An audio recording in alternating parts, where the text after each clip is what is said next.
Okay. Good morning. How y'all doing? I'd like to start off. This is my legal disclaimer. And actually, more than any time that I've given talks, this is probably more relevant for this talk. You can't sue me for anything that I've done in this talk, period. That legal disclaimer shows you that, okay? I'm not a lawyer, but I played one on the internet before, successfully. And basically what this says is that I'm adorable, okay? I will not try to steal from you, kill you, or ruin you financially unless you pay me first, okay? There's always a contract. So when I talk about some really horrible, evil, despicable things that I've done successfully, I got paid. I was a good guy. I did them. They're very bad and they're very evil, but they're for good reasons. The people that I'm compromising in this talk, allegedly, I didn't actually exploit. I didn't actually go all the way and actually exploit them, so therefore, no harm, no foul. This was all open, OSINT public research. It's still available on the internet. That's not my fault. It's theirs. It's educational purposes only. So let's get into it. The title of this talk is Strategies on Security of Your Banks and Enterprises from Someone Who Robs Banks and Enterprises for a Living. That'd be me. And basically, this is a wake-up call for this industry, okay? And I'm not talking about like, hey, it's time to wake up. We got some security problems. I want you to be woke like Jaden Smith realizing turtles come from shells, okay? It's like, seriously. It's like, or from eggs. There you go. So, and this is one of the best examples of that. Super Bowl. This recent Super Bowl, Tier 1 level security event, right? Over 5,000 police officers. The vice president was there. So, Secret Service was there. It was a very secured event, right? Yeah. 3 teenagers, literally not one of them over 20. It's like broke in through the back of a gate at the whatever the new stadium is called, found a ladder. They didn't bring their own ladder. They just stole one from the venue. And they bypassed all of security because they were carrying a ladder. Because that's totes legit. I've got a ladder. How can you question my authority? I've got a ladder here. And that's how they worked. And that's what I'm talking about. It's like we want to think and make assumptions that our security is good. We want to believe that everything is well and no one wants any of our data. No one's going to try to steal from us or try to compromise us because we don't have anything worth actually taking from us. We're secure people. We have nothing important. And that's a lie. It's like that's not the way it works in the real world. It's like everybody is a target for somebody. It's like it's just the way that it goes. This is a feel-good talk. Did I mention that? Okay, good. So the least important slide, that's just me. If you want to get me on WeChat or Twitter, that's my Twitter handle. And then this is what I'm really mainly talking about. Humans suck at risk management. Remember when the Ebolas was out? Everybody was getting the Ebolas. Oh my gosh, there's Ebolas. It's in Dallas. That means it's spreading out. Oh my gosh, we got to worry about the Ebolas.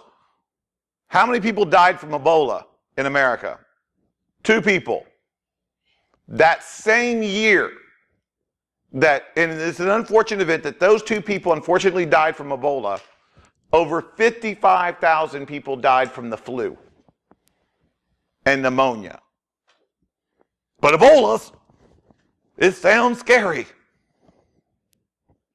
But we can't, drink orange juice and, rest a little bit and, take some aspirin. Risk management. We're not that great at it. Another example. Oh, days. They're out there. You never know when the 0 day is going to hit you. So I got to watch out. We got to watch out. There's a vendor who's telling us he's going to protect us from the O days, right? And SQL Slammer, SQL injection has surfaced as the #1 attack in 2015. SQL injection. Let me get on a little bit of a pedestal here because I'm not usually on pedestals, right, or ranting. SQL injection is not a security vulnerability. SQL injection is not a security vulnerability. It's crappy coding. You don't have a vulnerability. You have a bad coder who should feel bad. Okay? That's what SQL injections are. Stop trying to give the developers an excuse by saying, oh, that was a vulnerability that hacker got into. No, you coded your stuff crappily and they were able to get it, Sony. Sorry, didn't mean that. So it's like, you got to watch out for that stuff. So that's what you need to worry about. And just to ram the idea home, this was from this year, SQL Slammer is coming back. 2002 at DEF CON, the SQL injection that caused SQL Slammer to occur was released. September of 2002, Microsoft came out with a patch to patch that SQL injection vulnerability thing. February 2003, SQL Slammer hits. After all that whole patch cycle. Check your firewall logs now, and you will still see someone running an outdated SQL server that has not been patched that is connected to the internet. And if that doesn't make you want to cry, you're not human. Okay? Seriously. That's what's out there right now. But we're worried about someone popping our toaster with a 0-day that could turn on our microphones on our TV and listen to us argue with our significant other about why they were trying to watch, the Housewives of New York for the 3rd straight week in a row. So it's, oh, sorry, that was getting too personal. So it's like, it's like, who wants that? Who's worried about that stuff? So who's out? You talk about risk management. Who's really coming after you? Is it really the government? You really think the government's coming after? They're coming after me. I mean, that's just me, right? Are they really coming after everybody? No, not unless you're like, you run a nuclear centrifuge, or you're building a communication gear, or you're the Pope. And come on, seriously, the Pope. I will still say this, okay? This Pope, he's a pretty cool Pope. I mean, he is like, this guy literally dresses up in the lower priest, like a missionary priest garb, and goes out at night and feeds the homeless around Vatican City. He's literally the Batman of popes. How awesome is that? And the freaking NSA spying on him. I mean, that other guy with the red shoes and the funny hat, I mean, he was a little scary. That guy was sketchy. I'm sorry. He looked a little sketchy. But this Pope, he's a good Pope. It's like, I can't believe you're spying on him. So it's like, and I also love the fact that it's like, even if you feel that you are being spied by the government, don't worry.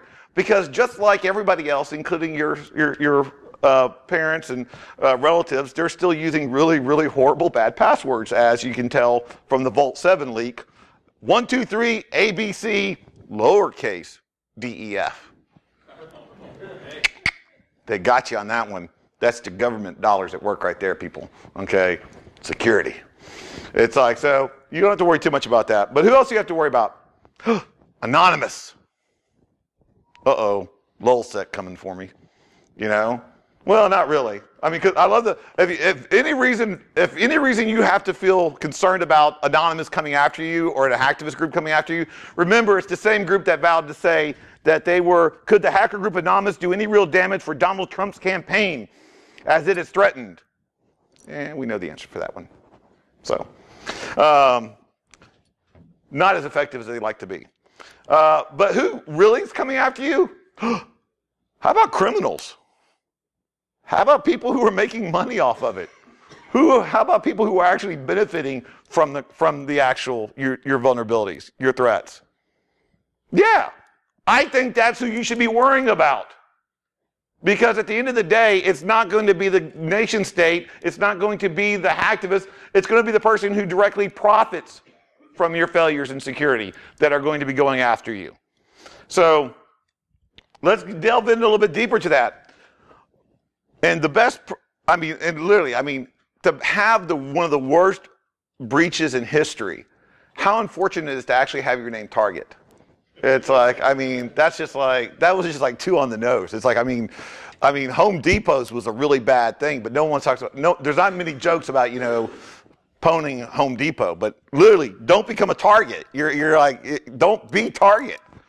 It's like they had one of the biggest ones. They spent billions, over $1 billion. It's like not billions, but like over $1 billion on this disaster.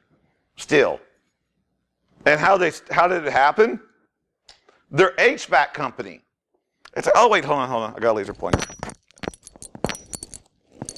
I literally just bought this laser pointer just for this emergency. So they literally, and it's only going to be effective on Sorry, guys, you're screwed. So it's like, but over here, I would try, but it's just not going to, yeah, I don't think it's going to work. Okay. So they had a malware-laced email, phishing attack, right? Malware-laced email phishing attack. And that's what got them. Someone clicked on a link. And I want to correct one thing in this article that just really gets me really bad. You cannot say that right here, Fazio said was the victim of sophisticated cyber attack in the same paragraph when you realize you got popped by a phishing email. They don't go together, ever. Okay? That's not how this works. That's not how any of this works. Okay? So that's what that is. And also you got to understand that they tried, it's the measure of how common these crimes have been. Yes, they're still that common. Target was prepared, quotes right there should be, for this kind of attack. They installed a 1.6 million malware detection tool made by FireEye. And then they outsourced it to security specialists in Megalore to monitor the computers around the clock and report if anything happened.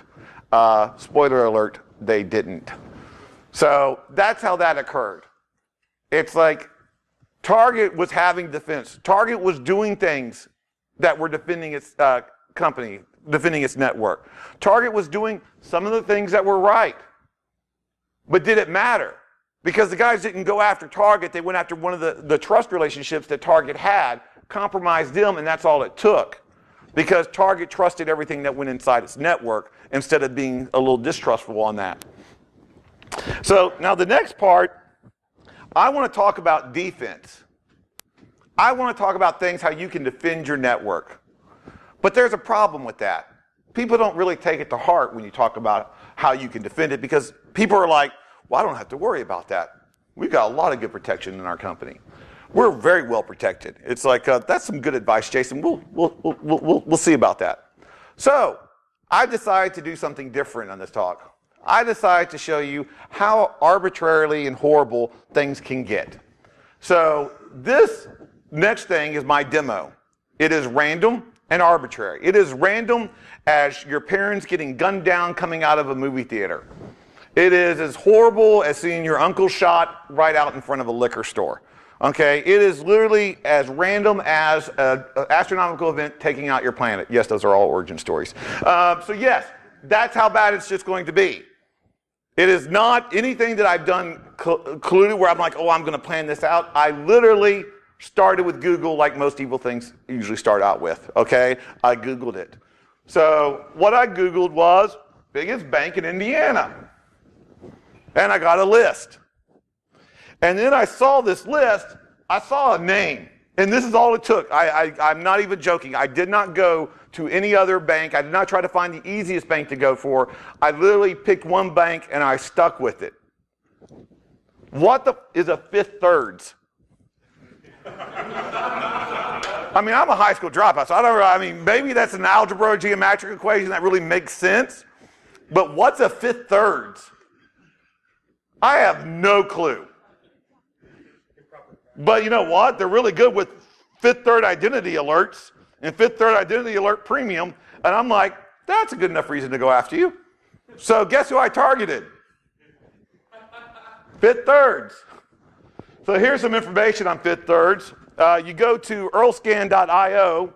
You'll see all the websites that are linked to them. You see the different countries that their servers are residing in. You see all the different trackbacks. You see all this information. Look at all this information that you're getting. These are the 9 outgoing links from the website. These are failed requests from their website. And this right here is going to be one of the, going into the details of the URLs that are showing from the headers that are going to it. And this is just some more information that you can get, all the different hits, how long it takes, what the load is, and how much data is coming down. All that, I've not gone to their website yet. How many IDS alerts did I trip? 0. Did their firewall block me? Did their APT device come out and capture me? Nope. So let's go to the website. This is a nice website for Fifth Third. Is anybody from Fifth Third here? Don't raise your hand because it just makes me sad. Okay, so it's like, So I actually did this, a demo sort of like this in Germany with an insurance company, and two of the people from, one of the head CSO guys was there. It was awkward. So this is the website. Now this website is a nice website. I'm not going to dog on it. It looks nice. I mean, look at that. Those couples. I mean, that guy's ready for action right there. Look at that. He's like, honey, to the plane. It's like, that's cool. Okay, that's awesome. But that's not how a bad guy sees your website. That's how good people see your website. I'm not a good person. Okay? This is how I see your website with extensions. Like right there with that extension, that tells me right off the bat that your IP address is 216.62.178.20, that your location is out of Cincinnati, Ohio, that you're using Akamai as your DNS service, or you're doing a distributed internet service, which is awesome. That's good backup possibly. But what else does my extension tell me? My extension also tells me that you have 9 other domains hosted on this IP address. You've got an IP address subnet of 216.82.178.0. That's a really good list of targets right there, people.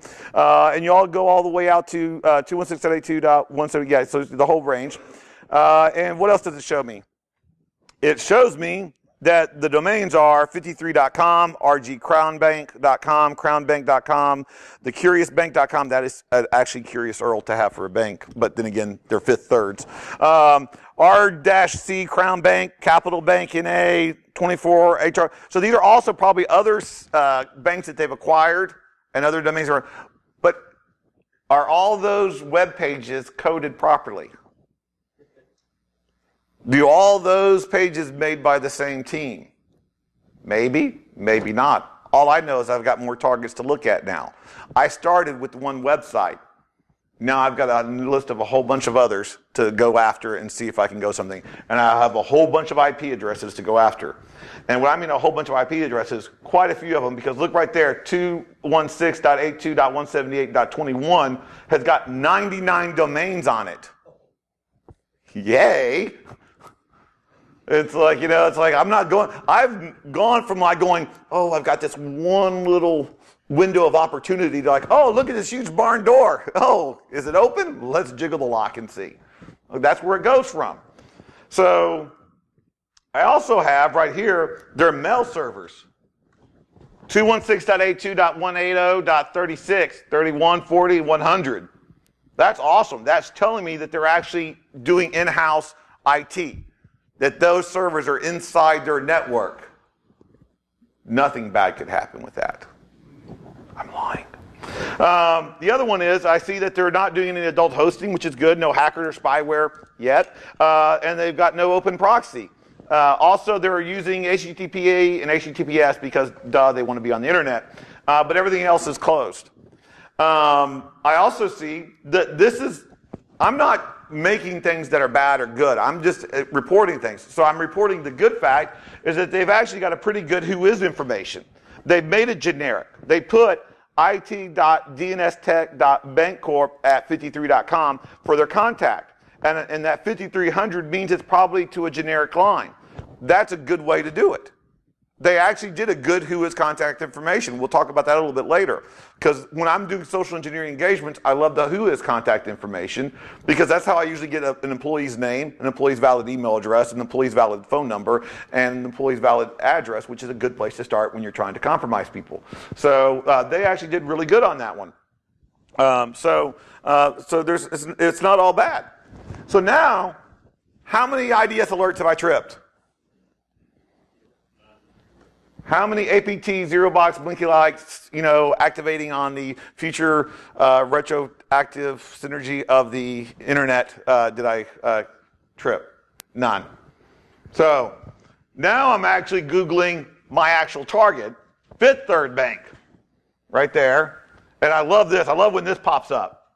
I'm referring to this stuff over here. I'm trying to, right there. Look at that. Okay. It's like, so I'm talking about this because it shows me they got all these profiles, and I love all those profiles. Bam! Twitter. Me loves the Twitter. Me and the 25 other personalities that I actually have running on Twitter currently right now. And what else I like about these people, they're doing right, is that they're actually following 154 people but they're only following that many people, but they have over 33,000 followers. That's a good profile ratio. That means they're not just accepting every person that follows them. They're not just doing it. They're accepting one. The one thing I have a question about Fifth Third's people, just one. What's up with Kentucky Fried Chicken? Seriously. I have no clue, but someone in their social media department loves chicken. Okay? Probably a big bank customer. Oh, it must be, because also, if you look at the followers, you look at Kevin. Everybody see Kevin Hockman? Hi, Kevin. Kevin Hockman follows 296 people, but only 190 people follow him. And he loves chicken too. That's awesome. It's like, so what do I do? Well, it's hard to compromise and get someone to friend me that's like that bank, to friend them and get a DM so I can send them a DM message that I could probably compromise them with. So what do? I compromise one of their followers first, like Kevin, because he's more willing to probably accept a friend request if I forge it properly. And then so I then compromise him, and then Kevin sends the DM to Fifth Third's bank that there's something wrong with their profile and they have to click on this link to check it out. And then that person clicks it. And where are they clicking it at? Inside the corporate network, because this is their job. So, remember the kittens. I'm adorable. Okay, good. So here's LinkedIn. LinkedIn is like the Facebook for corporations. So, you all got to be on there, do your status updates and do your connections, except for it's more spammy, if you could believe that. So there's your LinkedIn connections. I'm not really going to go after LinkedIn right now on this one. It's like I wanted to focus on something a little bit different.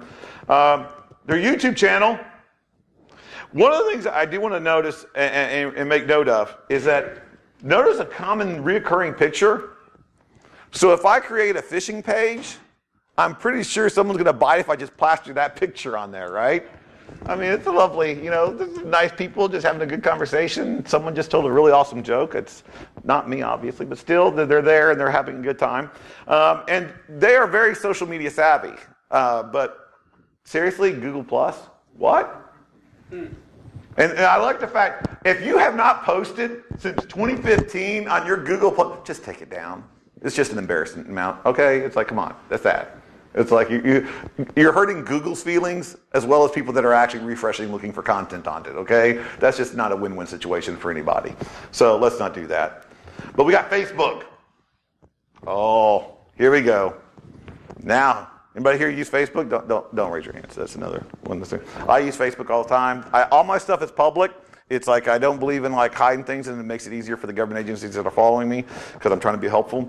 So it's like here's their Facebook profile. You gotta love the Facebook profile, not because of what they post, because who cares about what they post, but it's because of who likes and shares what they post.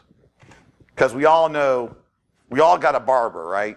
Barbara. She's got the new baby. She's posting every single freaking picture. Look, he's eating the beets. It's so adorable. And you gotta like that picture. Because if you don't like that picture, she will contact you the next. Why didn't you like the baby's picture? He was adorable in that picture. You don't like my baby? You think my baby's like? Is that what you're trying to say? Your baby is better than my baby or something? I mean, what is wrong with my baby? So you have to like those pictures. It's like, okay, there you go. Oh, no one's ever walked like that before. Okay, sure. So you got to like those pictures, or you're an inhuman monster. It's just the rules, okay? That's Facebook. You signed up for it. That's what happens. But do you share all those baby pictures? Do you go and tell because when you share that picture, you're saying, oh no, this is the best, beautifulest way I've ever seen a little baby eat beets. I have to share this with the world. That's putting your name to it. You've now signed on to that beautiful baby eating beets. It's like, so when you see an employer or a bank have a post and people share it, and this has got some shares. I also like the fact that it's got a frowny face. Someone was really sad about this post. I didn't delve into what this article is about because I don't care, and I was on a time limit because I tried to do under 2 hours. This took less than 45 minutes. It's like, but I always like to keep it under 2 hours to compromise somebody. So I didn't really read the article, but it made somebody sad. It's like, so, but it had 18 shares. That means 18 people that were going, oh, I'm going to share this with my fellow people. And who are the people that are usually sharing it? Employees. Because for some reason, they think their supervisor really, oh, he's a team player. Look at that. He shared that link on Facebook. Good job. You know, it's like they don't care. It's like, here are the people that shared it. See all these people right here? It's like, I like the fact that Alex Panette shared it twice.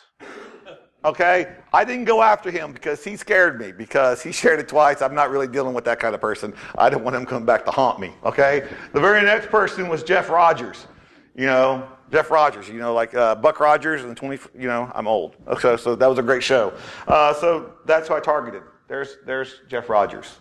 There's his Facebook profile. This is a real employee. This is not fake. This is not contrived. This is, remember the kittens, this is an actual guy who works there. And I don't feel too bad about him because he's been in Cancun. Okay, I never got to go to Cancun. This guy's in Cancun having the time of his life. That's awesome. It's like, you know what else he did? Had a going away party here at the Beach Grill. He had it there because he was moving to North Carolina, but he's still going to be working at Fifth Thirds, so that means, you know, he's still a target. So that's awesome for him, but he's moved there, and he was there with 6 other people. See where it says 6 other people. So that's awesome. Who were those 6 other people? These people. They were there at the party. They liked him. They thought he was cool. What's up, Mandy? I can't even have the potential to be your friend. I mean, like, you don't even want to hear from me? Like, I don't even have the opportunity. Like, no, Jason. No, you can't be my friend. Which is actually, I can't blame her. I mean, not going to lie, that's a good move. I wouldn't want me as a friend either. It's like, especially in this context. But still, I was a little upset and a little miffed at Mandy. So we're going to target Mandy too. There's Mandy. It's like, so there's Mandy. There's Jeff. What can we do? Well, we got to send an email now.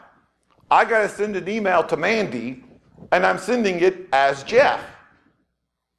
So I'm going to send this email, but what am I going to do? It's like, first of all, I don't even know what their email addresses are.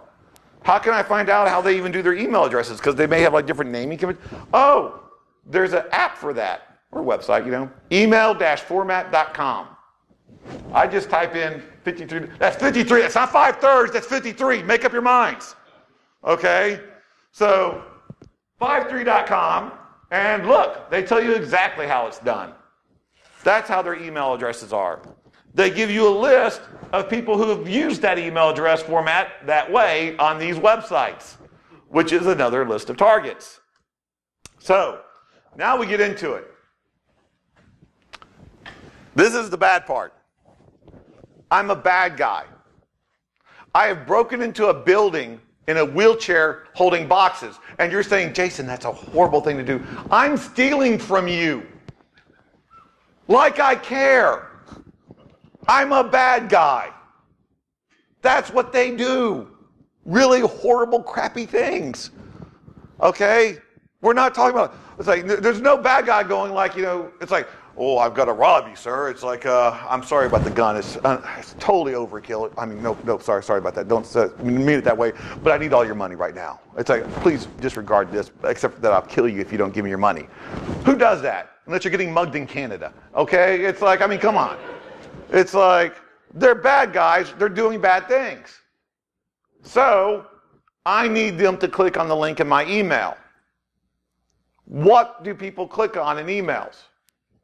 Well, actually a lot of crap, as you can see the spam rates and stuff, obviously. But no, events that are horrible, events that are bad, events that are newsworthy, people need information. 2 days after the Boston bombing, I literally got an email that said, Boston News is the subject, and it said, all it said was the subject, all the body of the message was just an IP address, numbers, just an IP address / Boston.html. That was it. And I'm like, yeah, that's totally legit. Yeah. You had a family member running at that race. You haven't heard from them yet. Phones are still tied up. It's like you don't know where your friends in Boston are doing right now. Are you clicking that link? We need information.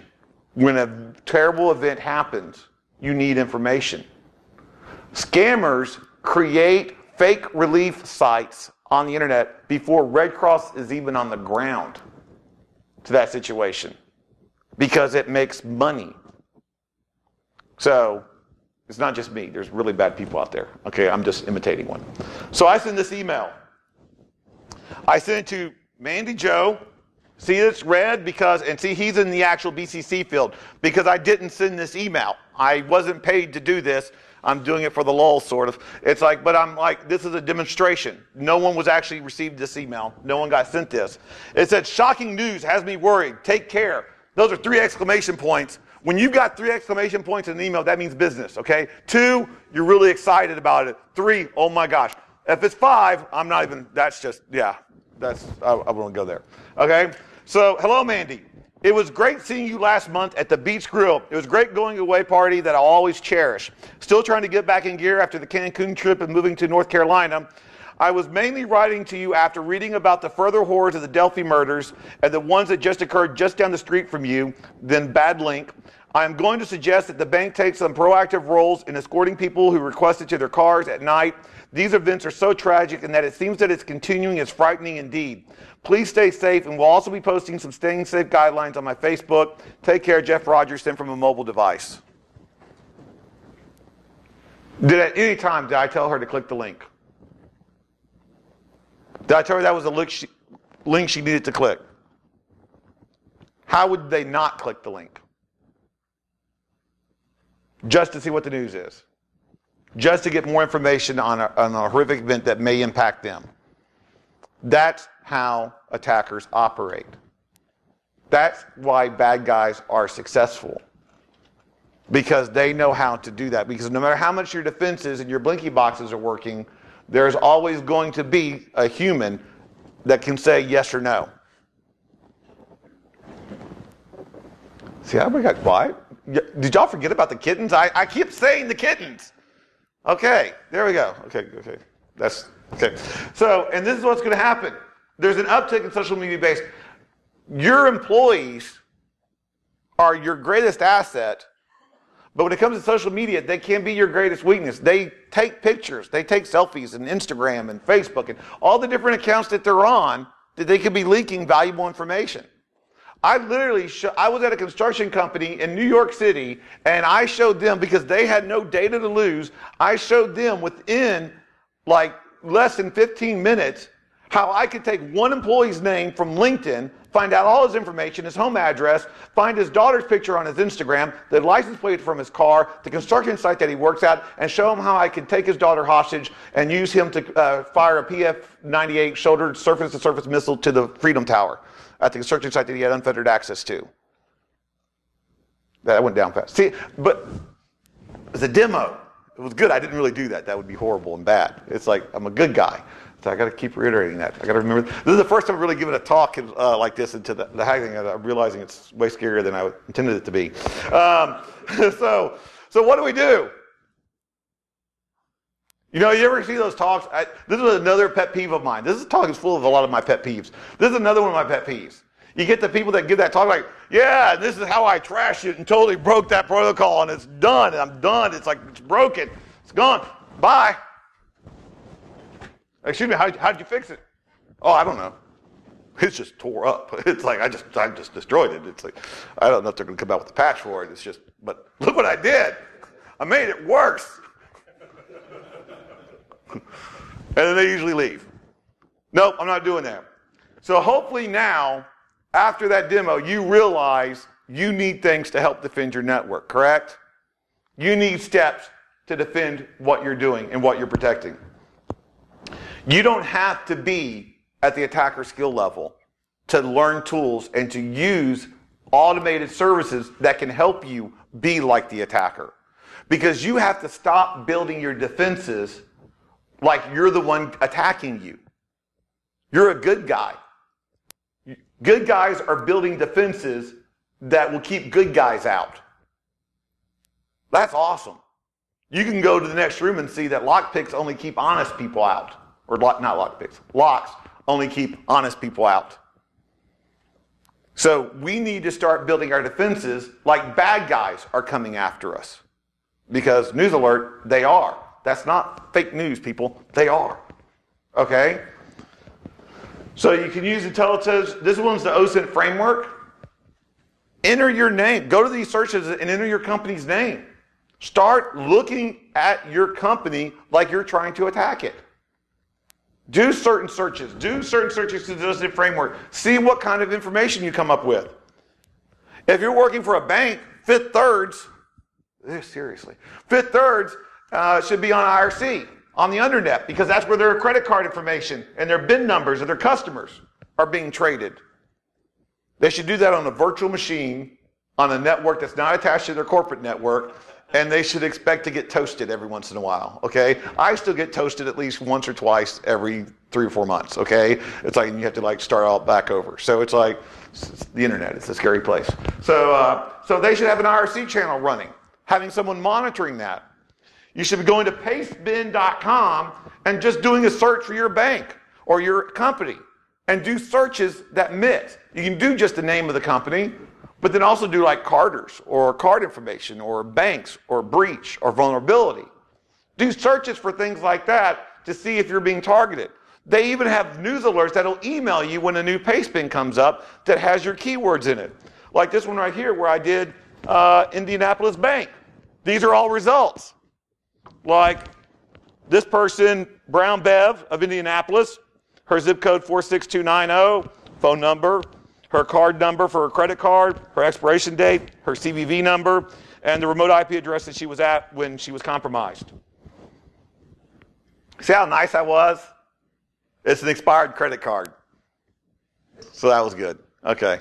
I just wanted to take a moment that I was being nice, okay? I'm not being totally mean in this thing, okay? I'm trying to be helpful. If you've got professional people, seriously, because sometimes a virtual machine doesn't save you from this, be careful how you go to forums and like the dark web. I got to say dark web. It's like everybody drink. So you can go there and you can search for forums that do credit card information, credit card trading for your customers to see if your customers are compromised or may be compromised. Another thing that you can do is how many devices that you have on your network may be talking out to the internet improperly. Well, there's Shodan. Yay! Trust me, the only way this map can be scarier is that this was from a zombie movie, okay? Because every one of those red dots is actually a machine that is out on the internet that was able to be searchable through Shodan. All those dots. Okay? And that is actually a zombie outbreak, but more like a zombie robot bot army outbreak. So still scary. Let's go into a little bit more information. Here's some people. You've got 54.191.93.108. 74.208. I like 63.250.66.115 because they're tin bell. They actually had like ASCII art. They were like, not only do we want to make sure our stuff's public on the internet, but we want to make sure that it looks flashy and gets people attention so they can see it. So, yeah. Cincinnati Bell. Cincinnati Bell? Oh, my bad. Kittens, you can't sue me. This is public information. All right. Let's drill down a little bit more. We're going to go to Indianapolis here to Level 365 Hosting LLC. Anybody from there? Fix your stuff. FYI, just heads up, But also, look at this guy. I like this one the best because this one's running 69.69.175.228. No, that's not the reason why I chose it. It's because of the fact it's running an Exchange server out on the internet, port 25, which is awesome. Not too big. You got to have email, right? Come on. It's like, I'm not a jerk. It's like you got to have email. But there also has a Microsoft IIS HTTPD running. That's interesting. If your IIS page looks like that, might be a warning sign. Okay, I'm sorry. It might be a beacon to people saying, hey, hack here first. That is true. That is a good point. At least it's something. Always thinking the positive side. It takes an extra at least 5 minutes to break in. It's like, so there you go. It's like, so you got that. And once again, there's that thought in the back of your head. And this is the thought that always irritates me. But Jason, we don't have to worry about that. Who's actually going through and going searching Shodan and stuff, to find vulnerabilities in our services that we may have misconfigured that are walking out into the internet? This dude, he literally posted on Twitter. If your plasma research thingamajiggy is on the internet and on his Twitter feed, you're having a bad day. That's all there is to it. So you don't have the excuse to say it's not going to be me. But I want to leave with one more thought. There's the guy in the bike shop in Poughkeepsie. There was a bike shop in Poughkeepsie, New York, who decided that he wanted a website because he wanted everybody to know about his bikes because he was the best bike shop in Poughkeepsie. I like saying Poughkeepsie. I like saying certain words and I say them too many times. So this bike shop in Poughkeepsie, he decided to create his own website. So he got his own little desktop computer and he put on his little web page. I'm sure it had animated GIFs and everything. It was great GeoCity wonders. And you know what he did? He had it running on his server in his bike shop. It was beautiful looking for 4 months. Because that's when the FBI SWAT team broke into his office and confiscated his server. Because that wonderful bike shop in Poughkeepsie was on a high-speed internet line with a whole lot of hard drive space and now serving out porn, illegal wares, illegal movies, all kinds of really horrible, horrible crap because he was just a bike shop in Poughkeepsie who was going to attack him. He's a number on the internet. You're an IP address. You are a Google search away from being attacked.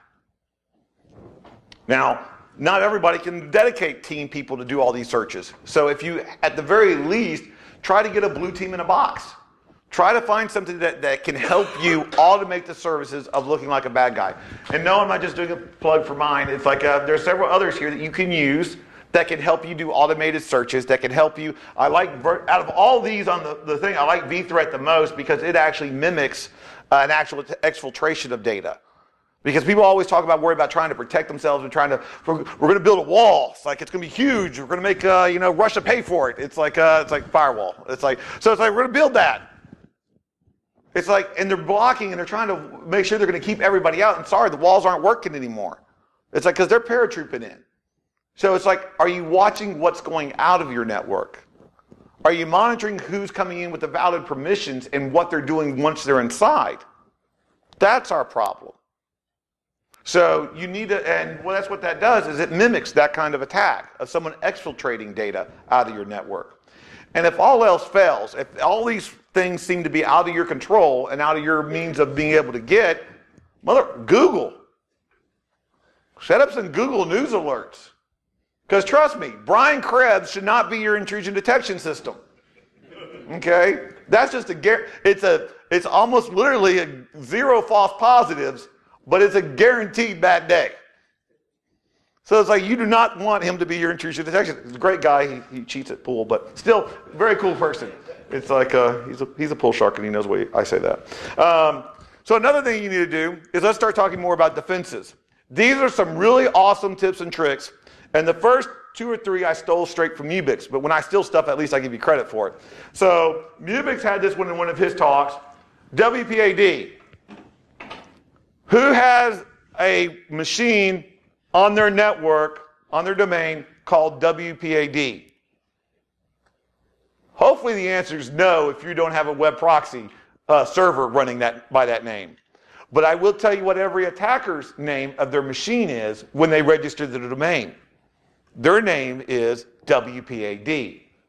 Because when Windows boxes see WPAD on their domain, they go automatically, oh, there's a WPAD here.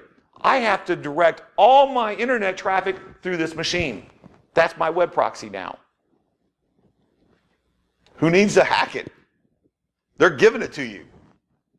So you need to make sure you do a null route and stop WPAD from being that kind of thing. Every time someone does a domain query and sees WPAD, it should automatically route to 127.0.0.1, unless you're running IPv6, and we all know you're not. So it's like you need to do that. And also, disable NetBIOS. Seriously. Disable. Who's running Windows XP in here? Don't raise your hand. You will make me cry. Okay? You're not running Windows XP, disable NetBIOS. Oh my gosh, I think that guy's running Net XP. See, you made me sad. Thanks. It's like, so you gotta just disable it domain wide. It makes the internet run faster. Trust me, it does. It's like I say that all the time. Someday someone's going to believe me. The next thing you can do, and this one is the most evilest, this costs $0. $0, minimal effort, and it is 100% zero false positive to detect when someone has breached your network. It's amazing. No blinky boxes are involved in this. Create a domain admin account called domainadmin_Tim. Put the password in the description. Say password is password 2. We want to be extra secure here because, we're not the NSA or something stupid. It's like, so password 2, disable account November 2015. Put that in the description. Make sure that password that you put in the description is the actual password. Seriously, do that. Now this next step, add to the domain admins group. Seriously, add it to the domain admins. And you're thinking, Jason, you are insane. It's like, we're supposed to remember kittens, but you're scaring us right now, right? Right. But guess what you get to do right here? After you do that, number four is once again my you can't sue me clause. Put under the login hours, set to 0. There are 3 exclamation behind that for a reason. Set it to 0, the login hours, because you know what that means? The password, the user ID never gets locked out. The attacker tries to log into the account and it doesn't come back with a lockout or that their password's wrong or the account's disabled. They just can't log into the machine. But what does it do? It sends you an alert that someone just tried to use an account and that they've compromised probably the domain controller and what machine they're on that was compromised. You just got an actual alert that a breach is occurring in your network with 0 false positives because no one should be trying to use that account, correct? So there you go. $0, 0 false positives. Remember number 4. Just, gotta say that again. Another thing is, make a public share, call it, and don't make it a public share like in the root directory, okay? Because then you're just asking, that's just human nature, okay? Bury it down deep, where only like the most evilest of APT actors and nation-state hackers and the elite dark web criminals are going after you, or Bob from accounting. It's like making sure it's only one of those folders, okay, that you have to worry about. And you type that folder and you make it password audit 2015. And you make the rights on that folder read everyone, write everyone. That's totally a rewritable share. But then you create an Excel file, make it at least 4 megs so it looks legit because no one's going to believe a password file of 4 kilobytes. Sorry, it's just not going to happen. And then you make it about 4 megs and you put everyone deny permissions on all of it. And then you send an alert. So anybody tries to open it, modify it, copy it, or do something with it, you get an alert. And you now have a 0 false positive alert that someone is in places they're not supposed to be. Because you should have a policy that says you should not be going through the network unless you're going to authorize resources. That's not an authorized resource. So once again, you're finding a bad person that's doing something bad, or it's just Bob in accounting board and going through network shares that he shouldn't be going to because he's looking at pictures that he's trying to find on the network shares that shouldn't be there and he shouldn't be looking. Okay, sorry, any Bobs or people in accounting in the audience. So full credit where full credit is due. This is from Ubix, Rob Fuller. This was the talk on YouTube. I promised it doesn't go to Rick Ashley. That's actually the link to his video. But I've also created some other ones. It's like, because I didn't want to just go and do this talk and you go like, man, Jason, you just gave us other people's advice. Awesome. So I did some more. One of the ones that I like to start off with, and I did a blog post somewhere that I was too lazy to link or actually just didn't think about it, where I talk about the submarine mentality. We like to make our networks very hardened, like the coconut, right? It's like, we're going to harden, we're going to like, no one's coming in. But then once you get inside, it's all nice and mushy. It's like your network should be like an ogre. It should have layers, okay? Very hard, steeled, very mean layers to get through. So I'm glad there's kids in here because everybody gets the Shrek reference then. It's like, so that's what you need to create your network. Because you can't have a network that is open. Stop treating your internal network like it's trusted. It shouldn't be. Your network interior should be segmented. Why does your HR department need to communicate via the network to your developers? Why does your accounting department need to communicate through the network to the developers? Why does your CEO and your CFO need to communicate through the network? Who needs to talk to the developers is what I'm saying. It's like, no, sorry, developers. Just a joke. Just kidding. Oh, sorry. Oh, I pissed people off on that one. My bad. But you know what I'm saying. You need to segment those networks. There shouldn't be communication between them. They should be segmented. A submarine, when it takes a hit, if it's not immediately fatal, like going straight to the servers, guess what? You can shut off that compartment. You can lock that compartment down, and the rest of the sub survives. I mean, too bad about Bob in the engine room, but still, and most everybody else goes. Everybody else is able to go through it and survive it. So it's like, Bob's really pissed at me. Is there a Bob in the audience? It's like, okay, my bad. So it's like, you can survive that. And that's the way your network should be. It should be compartmentalized. So if one gets hit with ransomware, it doesn't take out the whole network. It takes out that one section. Because honestly, the percentage of unsegmented corporate networks is too darn high. You need to fix that. I literally got an engagement to do a pen test to a company, $1 million company. I walk in the very first day and I tell them, I can't take your money. It's like, you're not paying me for this, and you need to use the money you were going to pay for me to pay for a network guy to come in and create you a network so I could try to pen test it. Because this is not, I can't do anything because you've already done all the damage to yourself. Literally, the network was 10.0, 0, 0. The web servers, the email servers, on the same 10. network. As the CEO, as the production company, as the web developers. All this stuff, all on 10. Here's the fun part. Okay, this is what makes you cry at night. The guest Wi-Fi access network that had the name of the company in the name of it, guest, unencrypted, same network. Oh my gosh. Sorry. Still gets me every once in a while. I'm a little teary. I literally had to stop. And I was like, I can't do this. It's like you've already done all the damage to yourself. You need to get a professional to come in here, because I've never been accused of being a professional. So it's like you need to have someone rework your network. Those are still out there. Also, code names on your who is contact information. Because some people do it right, like pizzahut.com. Not trying to play favorites or anything, but pizzahut.com, they do it properly. They show you what their proper who is information, making it generic, like Fifth Thirds, seriously, bank did. But also look over here, lovepizza.com. Well, I got the guy's name, I've got his email address, and I've got his address. So, I mean, I love pizza, so I'm probably not going to go after him. But people could go after him because he's got his name out there, and maybe they don't like pizza. You know, there's some Kentucky Fried Chicken people around here that seem to be like a little upset. So it's like, you know, it's like, especially after this talk, right? So they may be going after that guy. Huh? They're owned by the same company.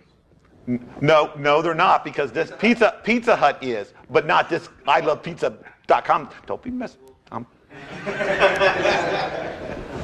So the next thing, I literally, and for the record, and I mean, you can test this, I'll have someone test this. I did download a 1x1 pixel GIF and put it in the middle there before I put the arrows over it, okay? It's there. Put a 1x1 point pixel GIF on your front homepage. Have that GIF linked to a page that does nothing but send alerts that it's been clicked. And when it sends the alert, it gives you the user agent string, it gives you the operating system, it gives you the IP address of the person or the unit or whatever clicked on it. Because how many people are actually going on a page and going, hey, what if there's a hidden link here? Maybe something special. I mean, I did that once, but it was on a job, and I was like, I was bored, okay? It's like, but most are scanners, like OpenVAS and Nikto, and like some of these people that are downloading the whole web page through wget so they can create a phishing page for it. And what does that give you? That gives you an alert that something shady is going on, that someone is trying to do something. Especially when you see OpenVAS on your website logs, trust me, you're not having a good day. It's like Nikto is never there to surf to see if you've got any deals that they're looking for on Groupon, okay? That's not happening. It's like, which leads us, right there, so lead to number 3, user agent strings should also alert you, and you can stop them. You have the means, your web developers have the means to block user agents from actually even downloading the web content. If they see a user agent stream named Nikto or OpenVAS, denied, not allowed on the site. And you're telling me, it's like, well, Jason, someone could just rename Nikto and rename OpenVAS because you can modify the user agent strings if you wanted to do. Yes, you could. Okay? How many's doing that? How many criminals? I'm not talking about hackers. I'm talking about criminals. How many criminals are actually going through and actually reading the man pages to figure out how to do that? I had a friend of mine go to a CTF and he destroyed half the network. You know how? He SSH'd everybody's machines and used root Tor as the user ID and password and RM'd them all because everybody was running Kali Linux and no one changed the user ID and password. No one changes defaults because they're all too leet, I guess. It's like, and trust me, your password has 1337, I've already owned you. Okay? Because that's just the way it happens. So it's like, change and deny those user agent strings. Another thing is, if you do business in Paraguay, then by all means, let Paraguay traffic come into your network. But if you don't do business in Paraguay, why are you allowing them to connect to your network? Why? Is there anybody here doing traffic or network related activities with Botswana? I'm doing a lot of business with Nigeria. I'm any day now. It's like I just got like another $83. But it's like, but yes. So if you're not doing traffic with those countries, block the countries at your firewall. Seriously, that actually stops a lot of your spam because a lot of these sites are sending you spam. So that cuts down, that's what you can tell management. It's going to help with spam management. But it also keeps the attackers from even seeing your site. Block them down by the ASN numbers. A lot of the stateful inspectors, Palo Alto, Checkpoint, all the big hitters, probably not Cisco, but all the big hitters in firewall technology and stuff, actually uses that. It's like, and you can block by the ASN, you can block by the country. Sorry if any Cisco people are in here, my bad. I just like to offend everybody. Have you noticed that? It's like, I'm pretty effective at it seems. So the next thing is add triggered leads to your job listings. Go from candidates should be familiar with Cisco ASA firewalls, because I like picking on Cisco, to something more like this. Candidates should also be familiar with Checkpoint firewalls, Palo Alto, and well-versed in Cisco ASA firewalls. I literally compromised a whole company, or it was a defense contractor people. They wanted me to give a talk, but for some reason they've seen one of my other talks and they wouldn't let me bring anything in. And I mean, when I say they wouldn't let me bring it in, they're like, you get one USB drive that we've got a machine that we've just got, and we're going to wipe as soon as you leave. You can plug it into that machine. It's not connected. I hope you don't need Wi-Fi. It's not connected to nothing. We've shut everything down at the BIOS. Okay? You can plug it in. Luckily there was no, body scanning, if you know what I mean. It's like it was just mainly just on my word. But I literally was like nervous. And I proceeded to show them in this PowerPoint. It's like, this is your IDS systems you're using. Here's your antivirus that you're using. Here's your Office products you're using. This is what you code in. This is the programs that you're using. And by the way, this is where your employees go to lunch probably, and this is where they go to the market after they're getting home and probably leaving their laptop in their cars that I would steal their laptops from. Any questions? And I got mostly all that information from their job applications. They gave me the whole outline of their network and the equipment that I need to make sure my antivirus, you know what I'm saying? It's like that, the thing that goes around the antivirus thing, it's like, I know exactly which one to work on because they told me which one they're using. So you got to be careful about that. Seriously, people, watch out for that's where the phishing's coming from. Buy up as many of the domains that you can, and I did this in the 2012 talk. So hopefully, this is actually a slide from my 2012 talk, and I promise you, those aren't available anymore. I don't know if Pearson actually owns them, but I know they're not available anymore. So you need to watch out for that. It's like you need to make sure you own some of those domains. And one of the things you need to understand, your employees are going to click links. They're going to download attachments. But if they do, and before they do, at least tell them to do one more step of at least going to VirusTotal if it's not containing customer identifiable information. You can't sue me for this, okay? It's like, if it doesn't have privacy sensitive information, they can upload that on Google because, I mean, let's face it, Google probably already has it, right? Come on. Okay, they own VirusTotal. They've already got the data that you're trying to send. So let them upload it. Or it also has a link URL scanner on there too. So you can actually put the URL in there and have it scan the URL to see. So there you go. You can have, there's just another little bit of defense that you can put in there. And last, but certainly not least, stop the bad coding. SQL injections are not security vulnerabilities. It's like, then the last but last, not least moment, create teachable moments to your employees. And when I talk about teachable moments, you can do things in your network by walking through the thing, looking under people's keyboards for passwords. Just letting the employees know that something's going on. I did it a couple years ago by taking my Wi-Fi Pineapple, which I conveniently have here, and we're going to assume that it's not on. And I would go to these hacking security conferences, and I would, totally own everybody there. Not the kittens. It's like all I did was just made them jack into my access point, and it showed a message saying this is not the Wi-Fi access point you were looking for. And put that on there. And just to bring it home, because RSA is never going to invite me back anyway, this was at RSA. 30,000 people. The biggest security conference where all the people know that all the attackers are at, all the nations, all the big wigs are going there to get 7 minutes, 42 people. 7 minutes, 42 people. I mean, I could have done way longer, but come on. Lucky number 7, and the answer for everything, I had to use that one. So that's why I used a screenshot for that. It could have been worse. But we're talking about teachable moments, and I need to create a teachable moment for you. So has everybody gone to the website and seen out this wonderful website? The answer is no. The answer is no. You have not gone to this website. And I don't blame you, because that's not their website. This is their website. Can't you tell the difference? I mean, it was obvious. Oh, wait, hold on. I actually changed it to make it a little bit more obvious. This next one should clear it up. There's the URL, a little bit clearer. Everybody been there? bizmaster.net.cgi-bin.email/BSides Indy. Great website. Everybody knows the problem? Would everybody that you work with notice the problem?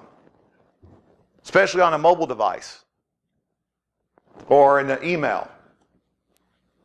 By the way, it's a dot. I actually own cgi-bin.email because who knew email is a domain name? People read left to right, mostly Western countries, but even on the internet, they read that way.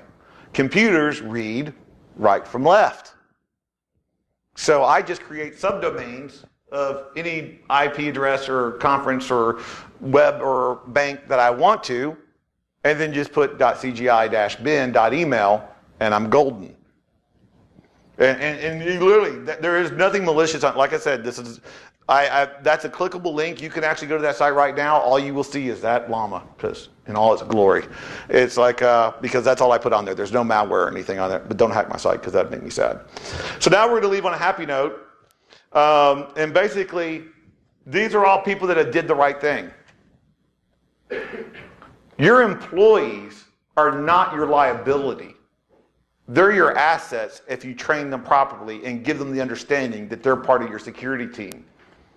It's not stupid user clicked on a link. It's not stupid user went to a website. It was stupid information security didn't properly train their employees. When all your employees realize that part of their job responsibility for them to have a job and a paycheck is to also be security conscious, guess what? They'll be security conscious because it's part of their paycheck and it's how they feed and clothe their children. Teach them that, and they will be good employees as well.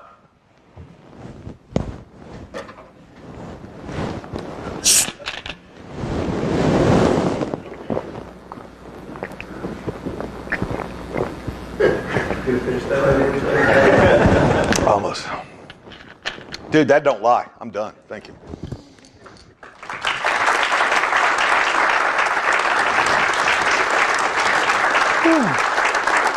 Is there any questions? Yes. You can teach them that, but how do you get them to act like that when business wants them to act productive, and sometimes security gets in the way? Well, you show them that it's productivity. You show them responding to a breach costs more money than them just calling an extension and saying, hey, I saw something suspicious. It's like it takes a very little effort for an employee to call an extension that you've set up to say, hey, this is suspicious, I need someone to act on it. It's like, do a lot of your companies, do they have an extension that all the employees know about that they can call if they see someone sketchy in the building like me, or they see a sketchy email that I've sent? If they don't, then you're not empowering your employees to be part of the security team. But if you teach them on day one that part of the responsibilities for them to do the job is security, they'll be security minded because they want to do what's the part of the job. And if you do like little exercises, if you do things that make them involved in it, they will be part of it. And that's more cost effective because they're more attentive to their work, they're more attentive to what they're doing, and that makes better employees. And that's how you sell it to your upper management. Yes? How do you teach the employees of all the small businesses that don't have IT departments, that don't have information security departments, like Fazio Mechanical? Right. How do you reach them? How do you get the owners to understand that they need to care about information security? That's hard. It's like what you do is it starts with the generic IT support services that they do have. You hope that they get that, and you make sure that they get trained. It's like you make sure you ask the right questions. And what basically it starts out with, it starts getting attention. Target was one of the best things to happen to everybody but Target because it helped making it public. It showed other corporations that they have to start taking security seriously. It's like, I call it creating situational awareness. It's like you got to create situational awareness with these CEOs, with these executives of these businesses. And one of the things that I'm doing, and this is only a small part, and it's not a big part, but it's a small part, is I've been doing a lot more conferences at the U.S. Chamber of Commerce. It's like I've done a beer association. I'm doing, next week I'm going to a medical conference, and I'm scaring the bejesus out of them. And I'm telling them about something. I did a conference in Vegas at the Wholesale Beer Association, and the guy came up to me afterwards like, dude, I was sitting next to my CEO. By the time you were halfway finished, he was calling the head of IT and asking him questions about our security posture. So it's like you educate. We have to stop speaking here. It's like, I love talking at BSides. It's like, I love going to security conferences and hang conferences. And what he said is like, BSides is a place for that didn't go to the conference. That's not actually true. I didn't want to correct them, but that's not really true. BSides are amazing places for you to get information and connect with. The talks are secondary. It's like this is a place where you are knowing that the people that you're seeing and sitting next to are most likely from the same town that you're in, or in the same field, or the same company that you've had to associate or work with. It's a perfect opportunity to network. It's a perfect time for people that are trying and wondering about security, that aren't in security, to come here and go and say, well, I need to start worrying about security, but I don't know where to start. Maybe I should go to this security conference and find out about it. It's like, that's what the BSides are for, and that's why they're so vital. It's like, I'll never speak at a BSides San Francisco or Las Vegas. I never will. It's like, but I will go to as many local BSides as I can because that's where the message is getting out to. It's like, and that's why I'm here today. So it's like, you need to do that. You need to connect with these local businesses. There's InfraGuard. There's DEF CON groups, plug. It's like there's a 2600 meeting if you're desperate. It's like there's all these, it's like, that means a dog on 2600. It's like I'm having issues at home with 2600 people. So it's like, so you got these other groups that you can meet locally and talk to and help educate them. So it's like, and the only thing that's going to help the small businesses that don't have a security department is seeing bigger people have problems with security. It's like, and them to start thinking about it. Yes? Your Nat Geo show coming out? The Nat Geo show comes out May 2nd or May 16th. I didn't pay that guy at all, by the way. Not a dime. It's like, but I will hug you later. It's called Breakthrough. It's the series Breakthrough, the Ron Howard series of Breakthrough on Nat Geo. It's the episode, I think, 2 called Cyber Terror, because that sounds scary, and which is really hilarious. So it didn't reach its effect. But yeah, it's called Cyber. I'm actually flying out. I will be here till 12:30 or 1. And then I'm flying out to South by Southwest to actually do a panel on it tomorrow. And I'm going to awkward hug Neil deGrasse Tyson. That's on record, hopefully. He's mine.